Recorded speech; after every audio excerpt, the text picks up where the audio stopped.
There are places on this planet that feel like they were never meant for human eyes. Places that don't just challenge science, they ignore it. They bend reality, they whisper stories older than history, and the deeper you go, the more the world you thought you understood begins to fall apart. Some of these places freeze living creatures into statues. Some burn with blue fire that looks like something stolen from another universe. Others twist forests, rewrite landscapes, or hold realms sealed off from the rest of Earth for millions of years. And a few feel like gateways, not metaphorically, literally. Tonight we're stepping into those places. But first, welcome to CurioBox. If you're new here, we explore the mysteries that stretch beyond the comfortable edges of reality.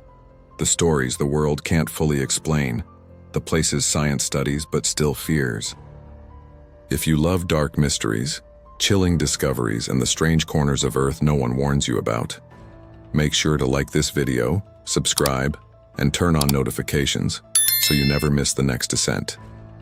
Because what you're about to hear isn't fantasy. Every place in this video is real, documented, mapped, photographed, but never truly understood. And each one carries the same unnerving feeling. This shouldn't exist yet, but it does. So before we begin, a warning. Some mysteries don't stay on the screen. Some cling to you, follow you, make you question what else is hiding in the world just out of sight. And by the time we're done, you might never look at Earth the same way again. Take a breath, dim the lights. Let the real world fade for a moment, because our journey starts in one of the most hostile, otherworldly, and disturbing lakes on the planet. A place where life turns to stone and death becomes art. The first is Lake Natron, the petrifying lake of Tanzania. The first place on our list is a lake that looks like it belongs in another universe. A place where the rules of life, death, and decay do not behave as they do elsewhere. Lake Natron, a blood-red lake in northern Tanzania that locals call the place where spirits rest. At first glance, it is beautiful, glowing crimson in the sunlight, reflecting the sky like a pool of molten glass. But beneath that beauty is something far more disturbing. Lake Natron is so alkaline, so chemically aggressive that its waters can calcify anything that touches it. Birds, bats, insects, even larger animals unlucky enough to fall in. Bodies don't decompose here. They turn to stone, not metaphorically, literally. The lake preserves creatures in a hardened, statue-like form, freezing their final moments in eerie, morbid detail. Wings extended, eyes open, mouths caught mid-screeching, as though the lake captured their last breath and refused to let go. Photographers who've been brave enough to explore Natron say it feels like wandering through a graveyard sculpted by nature itself. Everywhere you turn, tiny statues lie washed up along the shoreline, each one so perfectly preserved that it looks carved, posed, arranged. But they aren't. They are real animals, real deaths, real final positions. So what makes this lake behave like this? The water is a chemical nightmare, a witch's brew of natron salt and extremely high pH, sometimes as high as 10.5, similar to ammonia. This corrosive environment burns the skin, strips organic matter, and under the right conditions rapidly fossilizes the dead. But here's the part scientists still don't fully understand. While natron kills many animals instantly, some species live in it without harm. Flamingos nest on the shores. Specialized fish somehow swim in the water. Microorganisms thrive in concentrations of salt that would destroy anything else. How does life survive in a place designed to kill? That's the mystery. Scientists have theories on evolutionary adaptation, biochemical resilience, but none fully explain why natron's most fragile residents survive while stronger species turn to stone. Some locals believe the lake chooses what it takes, that the spirits resting beneath its surface claim certain creatures but spare others. And then there's the color. Those brilliant reds and oranges come from salt-loving microorganisms, but during certain seasons the lake changes shade like a living organism. Crimson becomes rust red, rust becomes bright orange, orange fades to ghostly white. Almost as if the lake has moods, almost as if it's alive. Pilots often avoid flying over Natron. Its surface reflects sunlight like a mirror, confusing navigation instruments. Even drones malfunction near the hottest, most active regions. No one knows why. And there is one more detail rarely mentioned. Sometimes at night a quiet mist forms above the lake, and it carries the faint smell of something burnt, metallic, unnatural. Locals say that is not steam, but the breath of the dead. Lake Natron is a contradiction, a place of death that supports life. A lake that burns and petrifies, a natural wonder that feels crafted with deliberate menace.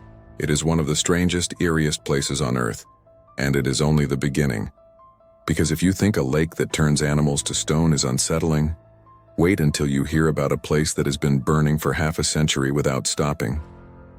In the heart of Turkmenistan's Karakum Desert, there is a place travelers whisper about long before they ever see it. A wound in the earth that glows like an open furnace, a pit whose light can be seen from miles away on moonless nights. Locals call it the door to hell, and when you stand on its rim with fire roaring beneath your feet, the name suddenly feels far too literal.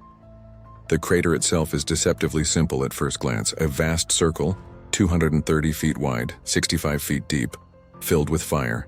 Flames burst from hundreds of pockets across the pit's floor, rolling and twisting like living creatures trapped inside. But what makes Darvaza so unsettling isn't just the fire, it's the feeling that something ancient is breathing below you. The heat rises in enormous waves, and every few minutes a deep hiss like an inhalation echoes from the depths. People who visit swear the sound doesn't resemble escaping gas, but something alive. To understand how this inferno began, you have to go back to the Soviet drilling expeditions of the 1970s. According to the most circulated story, engineers were searching for natural gas deposits, a routine operation in one of the world's largest gas fields. But when their rig hit an underground cavern, the ground collapsed, swallowing the equipment and leaving behind a massive crater. Gas began pouring out, dangerously toxic. Fearing it might spread and poison nearby communities, the scientists made a desperate choice. They lit it on fire, hoping it would burn off within a few days. But the flames never stopped. Days turned to weeks, weeks into months, months into decades, and now it has burned for more than 50 years. That story, however, is only one version. And strangely, none of the official geological archives contain the original Soviet reports. Even Turkmen authorities claim they don't know the real origin. Some environmental researchers believe the fire may not have started in the 1970s at all, possibly much earlier, possibly under different circumstances. The mystery only deepens when you learn that the crater was never marked on Soviet maps for nearly 20 years after its supposed creation. So what actually happened in the desert that night? Why was something so large, so catastrophic, never properly recorded? Locals have their own explanations, far older than drilling rigs or state archives. Nomadic tribes spoke of a place where the earth exhaled flames long before modern explorers arrived. A cursed ground the spirits had marked. One legend tells of a caravan lost in a sudden sand collapse. Their torches ignited an unseen pocket of gas beneath, creating a permanent fire meant to guard the desert from intruders. But the strangest stories come from those who venture close at night.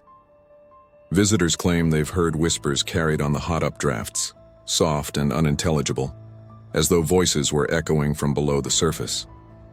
Others describe seeing shapes inside the flames, figures flickering deep within the crater, appearing and vanishing between the bursts of fire. Scientists attribute these to heat distortions and pareidolia, but seasoned travelers insist what they saw didn't behave like illusions. Some geologists have noted that the crater occasionally changes its behavior. The flames surge without warning, the ground rumbles faintly, and the temperature spikes dramatically in seconds. When this happens, a low moan vibrates through the sand, an eerie resonance that feels more like a call than a natural sound. Instruments have recorded the vibrations, but no one agrees on what causes them. Perhaps the most unsettling detail: no one knows when or if the fire will go out. Studies show that natural gas beneath the crater is far deeper and more abundant than originally assumed. Theoretically, it could burn for another 50 years or another 500. In 2013, a researcher named George Karounis descended into the crater, becoming the first known person to stand on the burning floor.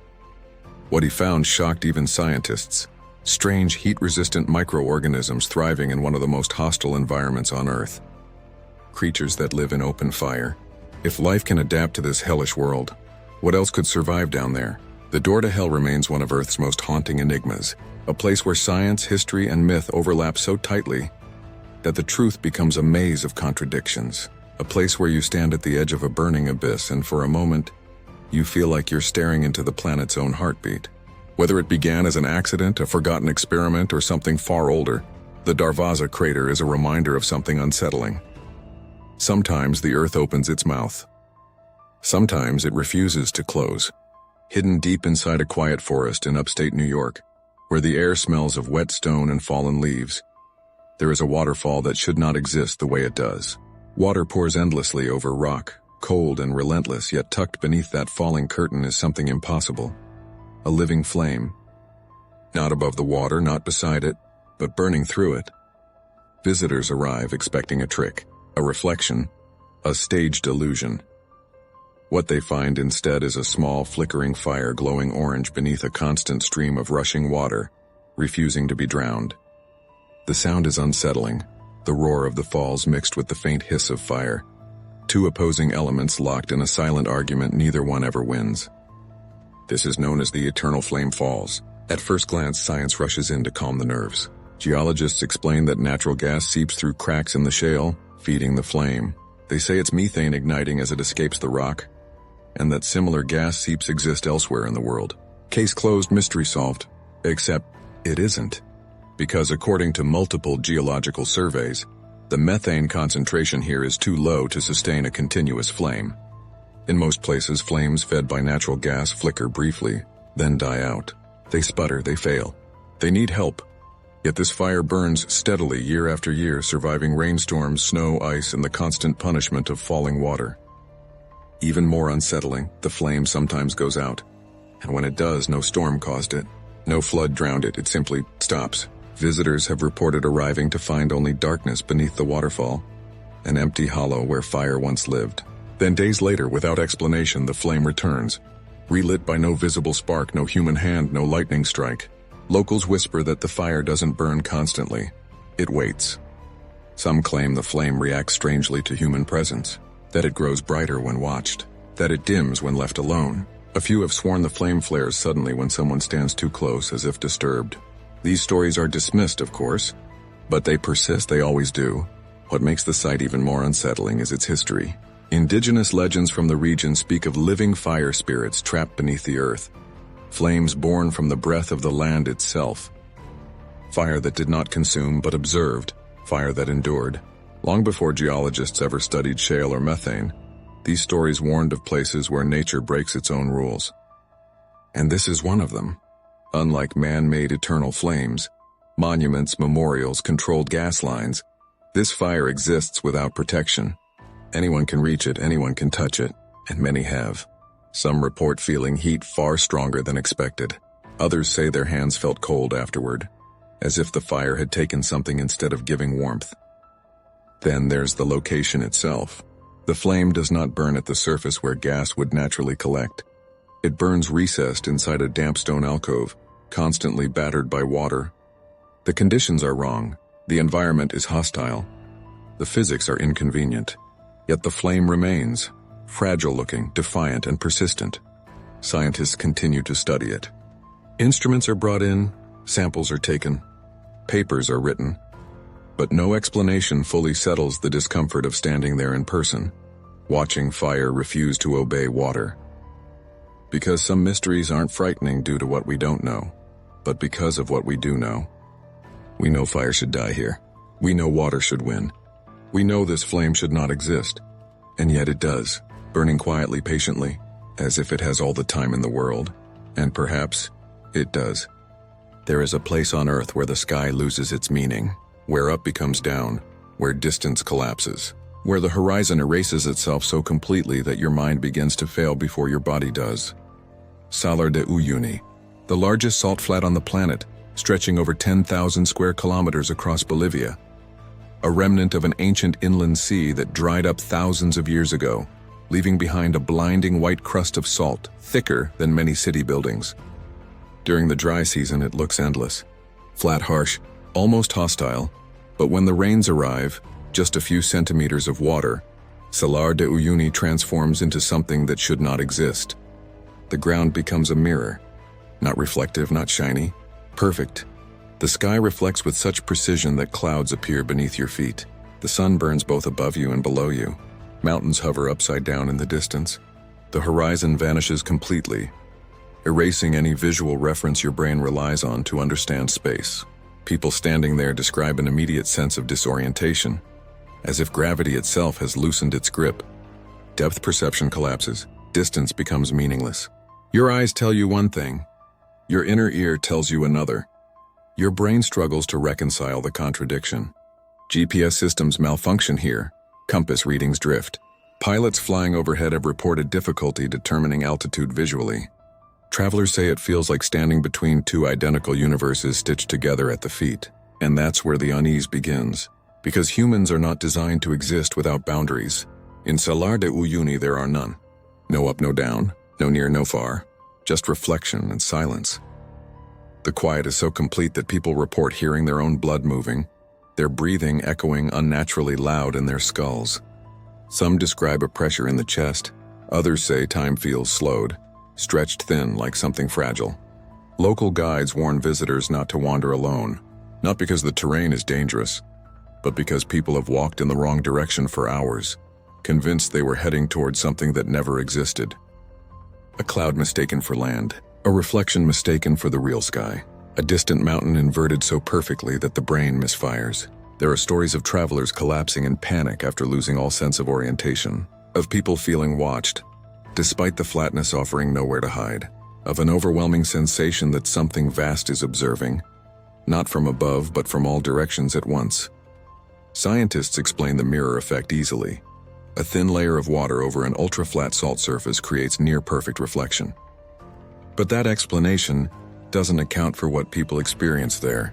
It doesn't explain why some report vivid hallucinations, why others feel a crushing insignificance bordering on dread, why standing there induces a sense of being outside reality, as though the world's rendering engine briefly malfunctioned. Ancient Andean myths describe this region as a boundary place, a crossing point between worlds, a surface so pure and flat that it reflects not just the sky but the spiritual realm itself. To the Aymara people, the salt flat was once a goddess who wept endlessly. Her tears became salt, her sorrow became the mirror, and when the sky touches the earth here, they believe it's a reminder that the separation between realms is thinner than we think. At night under a moonless sky, Salar de Uyuni becomes even more unsettling. The stars reflect below, creating the illusion of standing inside space itself. No horizon, no ground, just infinite stars above and beneath your feet. People have described panic attacks triggered by the sensation of floating. Others report a strange calm, a surrender, as though their sense of self dissolves into the reflection. Psychologists would call it sensory deprivation, mixed with visual overload. But standing there, logic feels insufficient, because places like Salar de Uyuni don't just challenge geography, they challenge perception. They expose how fragile our understanding of reality really is, how much of what we trust depends on visual anchors, on boundaries, on the assumption that the world behaves the same everywhere. And when those assumptions collapse, and so does certainty, in Salar de Uyuni, the earth stops behaving like earth. And for a brief moment, you are not standing on the world, you are standing between versions of it. There is a place on earth where night doesn't behave the way it should, where darkness is torn open by rivers of electric blue, where fire doesn't rise, it flows. On the eastern edge of Java, Indonesia, a volcano breathes something unnatural. Kawah Ijen looks ordinary by day. A scarred crater, sulfur-stained rocks, a lake the color of poison jade. But when the sun disappears, the mountain reveals what feels like a mistake in reality. Blue fire, not reflections. Not light tricks, actual flames. Glowing cobalt, neon, ghost blue, pouring down the slopes like liquid energy. Witnesses say the first time you see it, your brain refuses to process what your eyes are reporting. Fire is supposed to be orange, red-yellow, alive in familiar ways, but here it burns like something borrowed from another planet, like the volcano is bleeding light. The explanation sounds simple. Scientists say it's sulfur gas escaping through cracks in the earth. When it meets oxygen and ignites, it burns blue. A neat answer, clean, comfortable, except it doesn't explain the scale. Nowhere else on Earth does sulfur burn like this. Not in these volumes, not in these flowing river-like sheets that cascade downhill and pool in glowing streams. This isn't a flicker, this isn't a spark. This is sustained combustion on a massive scale, night after night, year after year. And the mountain doesn't just burn, it poisons. Inside the crater sits one of the most acidic lakes on the planet. The water is so corrosive it can dissolve metal. One wrong step, one slip into the opaque turquoise surface, and survival is measured in seconds. The air itself burns the lungs. Breathing feels like inhaling needles. Yet people go down there anyway. Every night, sulfur miners descend into the crater with nothing but cloth masks and iron bars.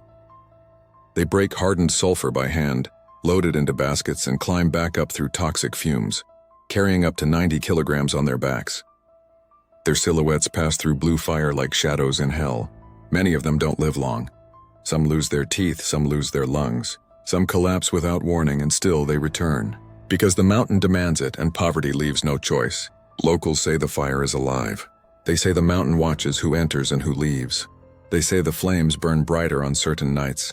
Nights when the wind is wrong, when the crater groans, when the lake bubbles without explanation. Nights when the mountain seems restless. There are stories of people who went too close and never came back. Of footsteps heard where no one stands. Of voices carried in the sulfur fog. Not screams, but whispers urging you deeper. Tourists are warned not to stay after dawn.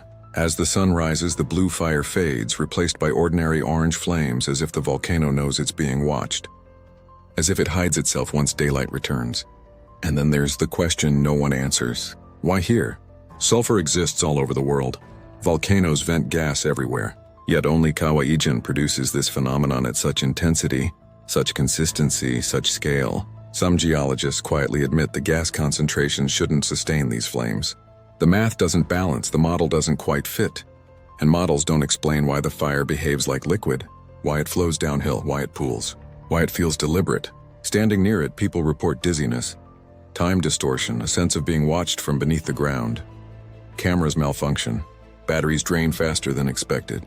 GPS signals drift, the mountain feels aware. Kawaijin is not just a volcano. It is a reminder that Earth is not a passive rock floating in space. It is active chemical, violent, capable of producing things that feel wrong to witness. Blue fire should not exist, and yet it does.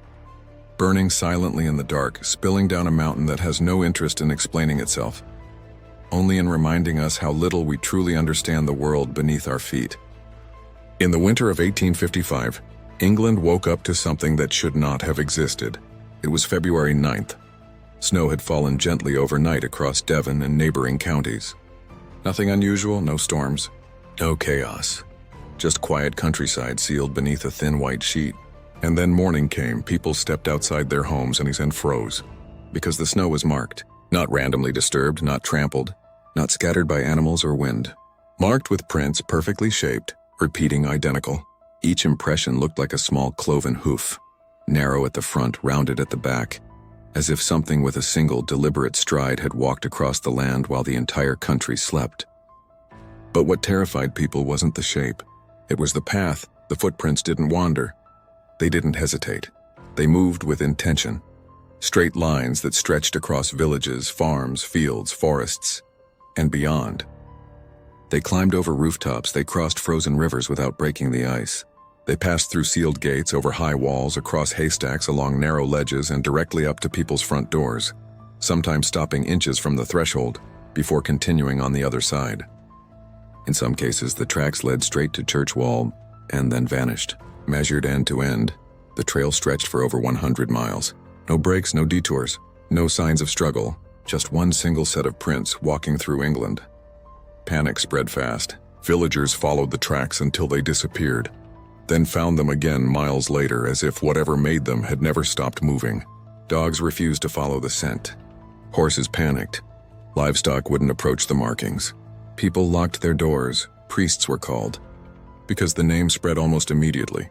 They called them the Devil's Footprints. Church records from the time describe sermons delivered specifically to calm congregations, terrified that something supernatural had passed through their towns. Newspapers documented witnesses who claimed the prints appeared on windowsills, atop hayricks, even on the tops of buildings no human or animal could have reached without ladders. And yet, there were no ladders. No drag marks, no second set of tracks, only one. Scientific explanations came later. They always do. Some blamed hopping mice. Others suggested badgers, foxes, kangaroos escaped from traveling menageries. One theory claimed the prints were made by balloons dragging chains along the snow. But every explanation collapsed under scrutiny. Animals leave inconsistent spacing. These prints were evenly spaced, stride after stride, and as if measured. Chains drag. These prints press downward with weight. Balloons don't climb walls. Kangaroos don't walk 100 miles in straight lines through locked villages in the dead of winter. And perhaps most disturbing of all, nothing like it has ever happened again. No repeat event, no similar trail. No modern equivalent, just one night, one impossible journey, and then silence. What makes the devil's footprints unsettling isn't just the mystery. It's the precision, the confidence, the way the trail behaved as if the landscape itself offered no resistance. As if walls were suggestions. As if doors were irrelevant. As if distance meant nothing. Whatever walked that night did not behave like an animal. And it did not behave like a human. Some believe it was a hoax. But no hoaxer has ever explained how they crossed rivers without disturbing ice, or reached rooftops without leaving evidence, or coordinated a single unbroken trail across multiple counties without anyone seeing them. Others believe it was something atmospheric, a natural phenomenon misunderstood. But nature doesn't walk and nature doesn't knock at doors. To this day, the Devil's Footprints remain one of the most thoroughly documented yet unexplained events in British history. No photographs, no physical remains. Only testimony wet in terror. A reminder that sometimes the strangest mysteries don't arrive with fire or noise or spectacle. Sometimes they come quietly, leaving footprints, and walking straight through your world as if it doesn't belong to you. They call it CurioBox, the crooked forest. But that name hardly captures the feeling you get when you step among those trees for the first time. At a distance, the forest looks normal enough. Rows of pines standing under a quiet Polish sky, wind skimming through needles, sunlight sliding over the moss. But walk deeper, just past the point where birds stop singing, and you'll see them. Hundreds of trees, and all bending at the base, all curving in the exact same impossible shape, as though something pressed a palm against each trunk and forced it sideways before letting it rise again toward the sky. No elegance, no symmetry, just a strange, unsettling geometry that feels intentional. Locals will tell you the forest feels wrong before you even notice the bends. It's the silence. A thick kind of quiet that clings to your skin like humidity, as if the forest is holding its breath. Travelers describe an uneasy sensation, the kind that crawls up your spine long before your mind understands why. Some say the air feels heavy like walking underwater. Others swear the temperature drops the moment you step among the curved trunks. You don't hear animals, no rustling, no insects, just your breathing, and the soft creak of wood that shouldn't be moving at all. Scientists tried to solve the mystery with logic. Their first guess was heavy snowfall or a massive storm bending the young saplings before they matured. But storms leave marked scars, broken growth patterns. These curves, they're smooth, perfect, identical. Whatever bent them did it with precision, and did it only to this patch of forest. Not the trees before it, not the trees behind it, just this one strange group, as if something passed through, touched them, and vanished. The next theory was human interference. Carpenters shaping the trees deliberately to create curved lumber for boats or furniture. But no tools were found, no records, no equipment, and if it were some early logging project, why abandon the entire harvest? Why shape hundreds of trees only to leave them standing in bizarre, synchronized distortion? It doesn't make sense, none of it does. Some botanists suggested a freak mutation, a genetic anomaly affecting structural growth, twisting the trees sideways before allowing them to stand upright again. But trees don't share identical deformities across such a large area, without leaving biological evidence. Tests found nothing unusual, no parasites, no disease, no fungal strain, no environmental contaminant. The soil was normal. The water was normal, the DNA was normal. Everything was normal except the trees. And this is where science stops and folklore begins. Older residents whisper that the forest is the scar of something that walked there centuries ago. Something massive, invisible, and heavy enough to warp the living wood like soft clay. Hunters in the area once spoke about glowing shapes drifting between the trees at night. Lights that moved too smoothly, too silently to be human. One story claims the forest was cursed during the war, that the land remembered something terrible and the trees twisted in fear. Another speaks of a spirit, a guardian or a monster depending on who you ask, that lives beneath the soil, rising every few generations and bending whatever grows above it. But there's one tale more chilling than the others. People say that if you stand in the center of the forest at exactly midnight, when the moon is hidden and the world is pitch black, you can hear the trees groan. Not the natural settling of wood, but something strained, like a breath being drawn in. Some claim the trunks shift when no light touches them, just a few centimeters at a time, just enough for you to doubt what you saw or didn't see.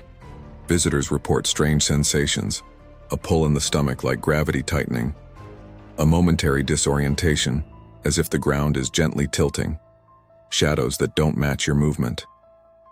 There are stories, unverified yet persistent, of travelers who entered the forest, took photos, and later saw shapes in the images that were not there in person.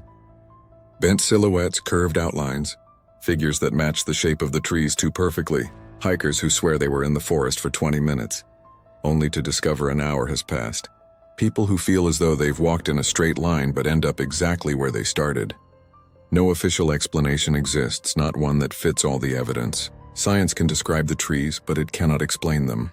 Nature can twist wood, but not with identical precision across hundreds of trunks. People can shape forests, but not without leaving a trace. The crooked forest stands as it always has, silent, patient, bent toward some unseen force. A place where nature defies logic, where the air feels too still, and where every curved trunk whispers the same question. What happened here? And why does it feel like it's still happening? Beneath the noise of Paris and the cafes, the traffic, the lights, there is another city. One that never sleeps, never breathes, and never forgets. It begins quietly, a staircase, a rusted gate, a sign that warns you to turn back while you still can. Most people don't listen. Below the streets lies over 200 miles of tunnels carved from ancient limestone. What started as quarries became something else entirely in the late 1700s, when Paris ran out of room for its dead. Cemeteries overflowed, bodies surfaced through the soil. Disease spread, so the city did the unthinkable. They moved the dead underground. 6 million bodies were carried down by torchlight, stacked skull by skull, femur by femur, carefully arranged into walls that still stand today. Rows of eye sockets stare outward, endless and hollow as if watching those who pass. Some skulls are etched with dates, others bear crosses. Most are anonymous and erased by time. And this is only the part tourists are allowed to see. Beyond the official routes lies something far stranger. Unmapped passages, collapsed tunnels, dead ends that shift as the earth settles. Areas where compasses fail, where sound behaves wrong. Footsteps echo when no one is behind you. Whispers rise and vanish before words can form. Explorers call themselves cataphiles. They sneak in through manholes, maintenance shafts, forgotten subway connections. Many leave markings to guide themselves back. Arrows, symbols, chalk messages, because without them it's easy to disappear, and some have. In 1793, a church watchman named Philibert Aspert entered the tunnels chasing rumors of hidden wine cellars. He never returned. 11 years later, his skeleton was found just meters from an exit, his keys still in his pocket. He died lost in total darkness, surrounded by millions of bones. Modern cases exist too. Cameras recovered without owners, tents abandoned mid-use, recordings that end abruptly, not with screams but silence, the kind of silence that feels intentional. Then there are the sounds. Visitors report hearing breathing that isn't theirs, soft footsteps matching their pace, then stopping when they stop, voices murmuring in languages they don't recognize. Some swear the walls themselves vibrate as if something deep below is moving, slowly, through passages that don't appear on any map. In 2004, police found something disturbing in an illegal section of the catacombs. A fully equipped underground cinema, chairs, a bar, power lines tapping into the city grid, security cameras watching the tunnels. When officers returned days later, everything was gone. No trace, no suspects, as if it had never existed, except for the footage which cut to black just before discovery. And then there's the gate. Deep inside the tunnels is a sign carved into stone. Not modern, not official. Arrête, c'est ici l'empire de la mort. Stop. This is the empire of death. Past that point, people describe a change. Pressure in the ears, a sense of being watched. Panic that arrives without reason. Some feel hands brush against them in total darkness. Others claim the tunnels subtly rearrange themselves. Familiar turns leading somewhere new. Scientists dismiss this as disorientation, lack of oxygen, psychological suggestion. But that doesn't explain why experienced explorers refuse to go back. It doesn't explain the reports of lights moving where no one is walking, or the occasional discovery of bones that don't match any known burial records, or the feeling, repeated by too many people to ignore, that the catacombs are not empty. Paris above ground is alive. Paris below ground is patient. It remembers every body laid into its walls, every person who wandered too far. Every breath taken where breathing feels unwelcome. And the most unsettling part? The tunnels are still expanding. New collapses reveal new passages, new voids, new darkness. Whatever waits beneath Paris isn't finished, it's just listening. There are places on Earth that don't feel ancient. They feel aware. Places that change when you're not looking. Places that seem to watch back. Spotted Lake is one of them. Hidden in British Columbia near the town of Osoyoos, this lake spends most of the year looking ordinary. Quiet, flat, unremarkable. But as summer arrives and the heat begins to pull water into the sky, something unsettling happens. The lake starts to reveal itself, layer by layer, like a secret it can no longer hold. The water recedes and hundreds of perfectly round pools appear. Each one is a different color. Yellows like sulfur, greens like oxidized copper, milky whites, deep blues, rust reds. They are not random. They are not chaotic. They are too precise. Each circle contains a different mineral concentration. Magnesium sulfate, calcium, sodium, crystallized into isolated basins as if separated by design. From above, the lake looks less like a natural formation and more like a biological pattern, a cellular structure, a living diagram etched into the land. The first unsettling detail is scale. These circles can be meters wide, perfectly spaced, repeating year after year in almost the same configuration. Nature rarely repeats itself this cleanly. Erosion doesn't draw circles. Evaporation doesn't prefer symmetry. And yet there they are. The indigenous Syilx people knew this place long before it was named Spotted Lake. To them it was sacred, a healing site, a place not to be disturbed. Warriors injured in battle were brought here, but only under strict rituals. Each pool was believed to treat a different illness. Mixing them was forbidden. They said the lake was alive. When settlers arrived, they ignored the warnings. During World War I, minerals were extracted for ammunition. Workers reported strange sensations, dizziness, confusion, an overwhelming urge to leave. Equipment failed without explanation. Operations were eventually abandoned. Today the lake is fenced off, not protected, contained. Scientists explain the colors as mineral deposits reacting to heat and light. And yes, chemistry explains how minerals crystallize. But chemistry does not explain why the lake organizes itself this way, why the pools remain separated instead of merging, why the patterns reform even after disturbance. And then there's the silence. Visitors describe an unnatural quiet near the lake. No insects, no birds. Sound seems to dull as if absorbed. Some report headaches. Others describe the feeling of being watched, specifically watched from below. As if the lake is not a surface, no, but a lid. Satellite images show the pattern shifting slightly each year, but never dissolving. Always rearranging, always correcting itself, as though the lake has a memory of what it's supposed to look like. There are theories, of course. Some believe the lake sits above a unique geothermal system, something that heats from below in uneven pulses. Others suggest microbial colonies shaping mineral growth in ways we don't yet understand. And then there are the older theories, the ones science avoids, that Spotted Lake is a wound, a chemical scar left by something ancient, that the minerals are not forming randomly but sealing something in. Because if this lake were simply evaporating water, the result would be chaos. Instead, it creates order, perfect circles, perfect boundaries, perfect restraint. And restraint is a strange quality for nature. Even today, people aren't allowed to approach the lake closely. Not officially, not legally. But those who have, who slipped past the barriers, describe the same thing. A pressure in the chest, a sudden unease, a powerful instinct to leave. Not fear, warning. Spotted Lake doesn't chase, it doesn't threaten. It doesn't need to. It simply waits, quietly rearranging itself every summer, forming its symbols again and again, as if repeating a message no one alive remembers how to read. And the most unsettling question isn't why the lake looks like this, it's this. Why does it keep correcting itself as if something once tried to change it? Beneath the soil of southeastern Romania, hidden under ordinary farmland, there is a place that should not exist. No sunlight has ever touched it. No fresh air has entered it. And for over 5 million years, nothing from the surface world knew it was there. Movil Cave was not discovered by explorers or archaeologists searching for ancient secrets. It was found by accident in 1986, when workers drilling for a power plant broke through the ground and opened a hole into something sealed since before humans existed. What they uncovered was not just a cave, it was another world.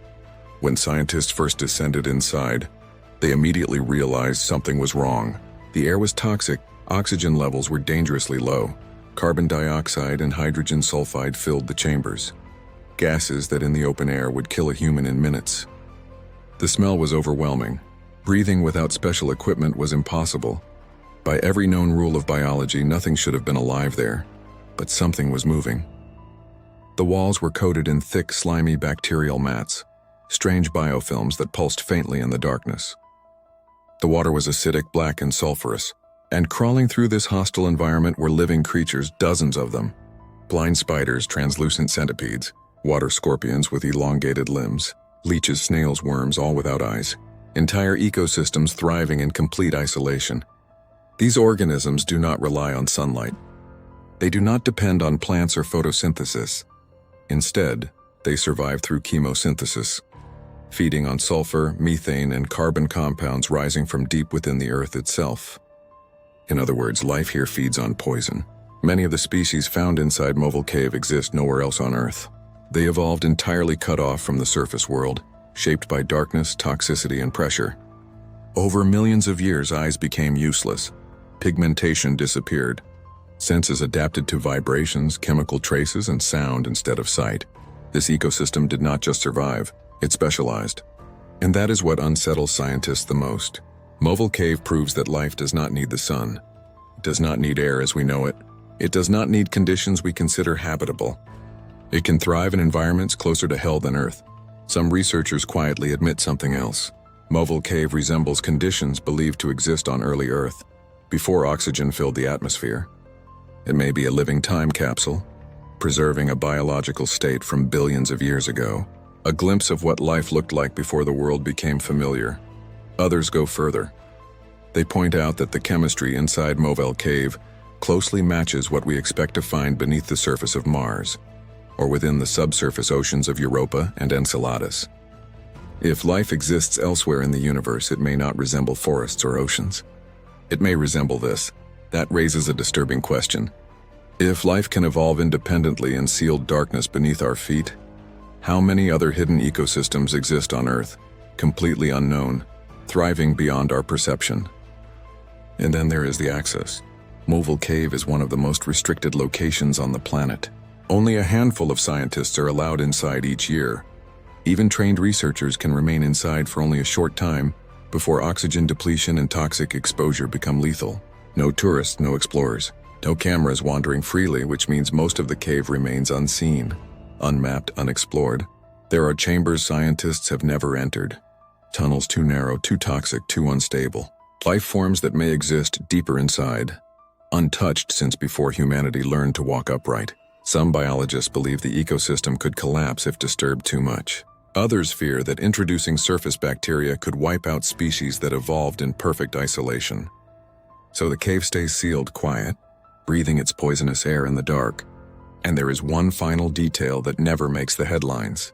Several researchers who have spent long hours inside Movil Cave report a strange psychological effect. A sense of being watched, heightened anxiety. Disorientation far stronger than claustrophobia alone can explain. They know nothing intelligent is down there, and yet being inside an ecosystem that does not need us and that never knew us creates a primal unease. Because Movil Cave is not hostile, it is indifferent. It existed before humans, it will exist after humans, and it proves something deeply unsettling. Life does not care about our rules. It finds a way, even in darkness, poison, and silence. And somewhere beneath the earth, in places we will never reach, it may still be evolving, without us ever knowing. As we step back from these 10 unbelievable places, a question lingers, heavy and persistent. How much of this world do we truly know? Lake Natron, where silence petrifies life. The door to hell burning endlessly under an unyielding sky. The crooked forest, a grove of trees that seem to bend against the will of nature. These are not just locations. They are riddles etched into the earth itself, whispering secrets that defy reason. And the Devil's Footprints of 1855, stretching across snow as if something impossible had walked among us.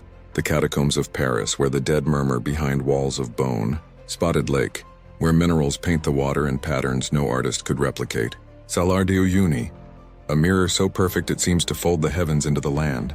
Even in the quietest corners of the world, wonder thrives, and with it, unease. Eternal flame falls where fire dances beneath water, mocking logic itself. Marvel Cave, an alien ecosystem thriving in darkness untouched by sunlight. Kawaijin, volcanoes that bleed blue fire. A reminder that the Earth still holds spectacles both terrifying and beautiful, alive in ways we can barely comprehend. If you've made it this far, pause, take a breath. Let your mind wander across deserts, lakes, and tunnels of bone. Imagine standing there at the edge of the unimaginable, where the rules of reality slip away like smoke in the wind. These places are more than just points on a map. They are invitations. Invitations to explore, to question, to feel the pulse of the unknown beneath your own feet. And here's something to consider. The world is far stranger than any story, any map, any photograph can capture. There are corners unseen, wonders unrecorded, mysteries waiting for someone daring enough to seek them. Perhaps one day one of these places, or something even more unbelievable, will find its way into your path, and you'll understand the quiet thrill of standing where the Earth defies explanation. If curiosity has carried you here, you already know. This is just the beginning. So make sure to like this video if the world's wonders astonish you. Share it with someone who needs to see the impossible. And subscribe to CurioBox because there are countless secrets the Earth is still keeping, and we'll uncover them together. Remember, the line between reality and the unimaginable is thinner than you think, and sometimes it is only a step away.